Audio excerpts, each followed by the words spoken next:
Well, good morning, friends, and welcome to Wake Up in the Word. Thanks for joining me this morning. As you can tell, I got a little bit of a different background coming to you from the bunk room here at Jim and Sherry Mercer's home in Lebanon, Tennessee. So grab a good cup of coffee and come join me. We are going to be back in Genesis chapter 17 this morning. Well, we had a great day yesterday worshiping with the good folks out at the Glade Church in Gladeville, Tennessee. And then last night, the opportunity to go over to Franklin, Tennessee and see for King and Country in concert. Over 6,000 people gathered there in the First Bank Amphitheater. I'll give you some thoughts on that in pieces later through the week, but we just had a great time.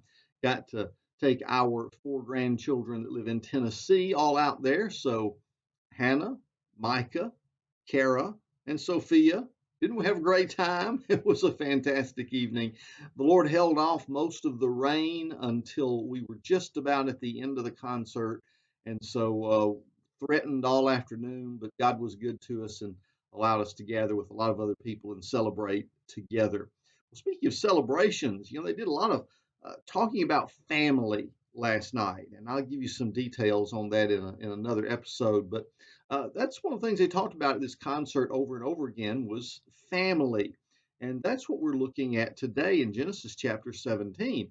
It's amazing that family is really the focus of what God is doing with Abraham and his wife Sarai, who's about to also get a name change today. So let's see what God's up to. When we get down to verse number 15, we also have already had the promise made. It's been reconfirmed. Abraham, as he's now been renamed by God from Abram, is 99 years old when this conversation is taking place between he and God.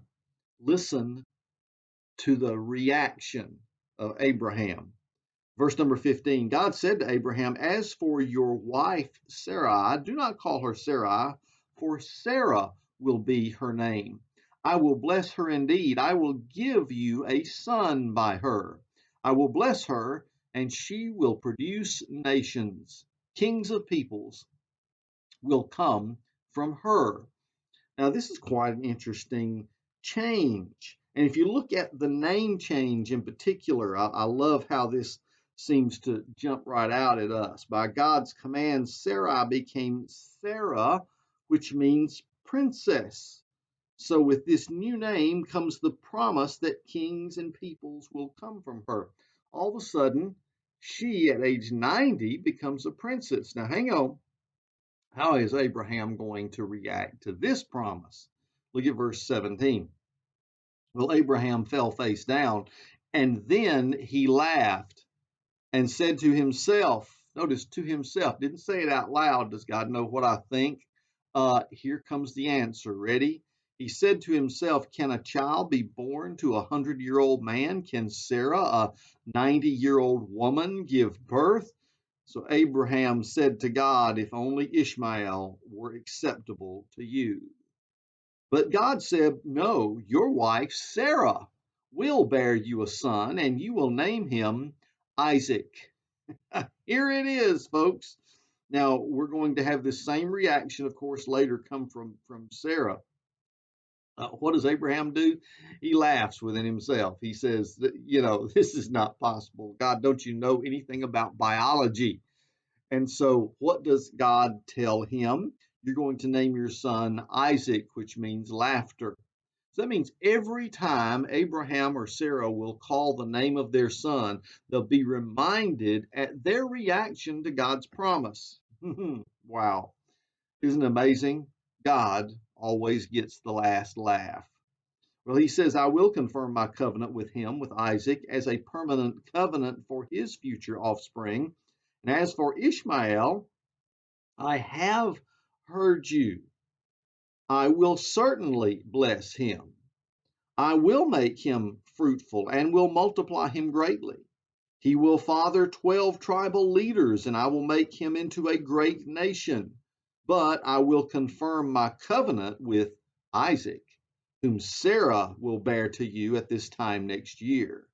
When he had finished talking with Abraham, with him, God withdrew. Now, here's something that's quite interesting.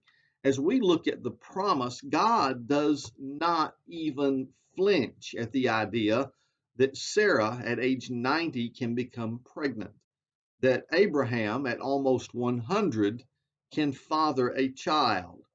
He speaks it as if it is true because he's God, and he can take the flesh of a human being that appears to be dead and make it alive.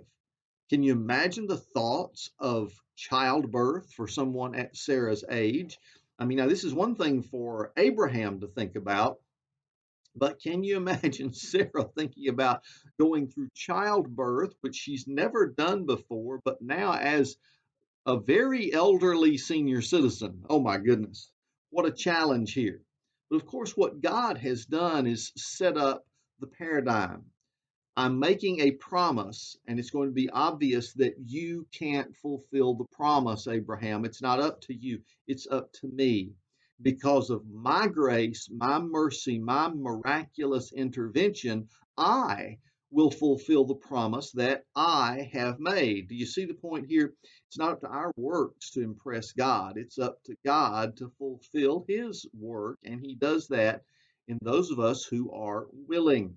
So, as Abraham submits himself once again to the Lord, now he's off on a brand new adventure at almost 100, thinking, my goodness, I'm already raising a teenager. I've got a 13-year-old at home.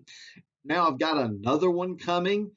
Well, interestingly enough, God promises Ishmael will be blessed, and of course, he was blessed. That blessing comes down even to us today in the fact that Ishmael has fathered the entire Arab race, the Arab nations, which to this day, as we'll see later, are still at odds with Isaac and those nations he fathered. Amazing how even the very words of the very first book of the Bible, Genesis 17, are ringing in our ears and in current events in the world today. We're going to get to some of that this week as well. But I want you to recognize something here that's so important. God let the vision of Abraham and Sarah having their own child die, supposedly with their old age. They both knew in their bodies how old they were and how impossible it would be to have a child at this age. That's when God steps in after all of our efforts have fallen and nothing has happened. I mean, think about this. Abraham and Sarah have been married a long time. Talk about long anniversaries. Some of you guys that had, that golden wedding anniversary at 50, and some of you at 60, and you've been married all this time. Think about all the years of marriage and an intimate relationship. And after all of that time, you've been able to produce nothing in the way of children. That was almost considered a curse in ancient times. But at this point in their life, when it's obvious that they can't have children, God steps in and intervenes. But isn't that exactly what we need? As we look at the world today, we look at how bad situations can get past our ability to help to do anything about it. The politicians can't solve it. The economists can't solve it. The educators can't solve it. The theologians can't solve it. It'll only be solved when we give up our own rights and issues and we turn ourselves completely over to God. When we, as Abraham did, fall on our faces before him and say, Lord, it's your will, not mine, that matters. We'll see some more about Abraham and Sarah tomorrow that's going to just begin to break open into the pages of modern day history as we look at this once again. Now a new child has been promised for the family. How's this going to work out? We'll see tomorrow as we wake up in the Word. You join me and like, share, subscribe if you haven't already. Invite a friend. Let's keep walking through the Word together until Jesus comes. God bless you.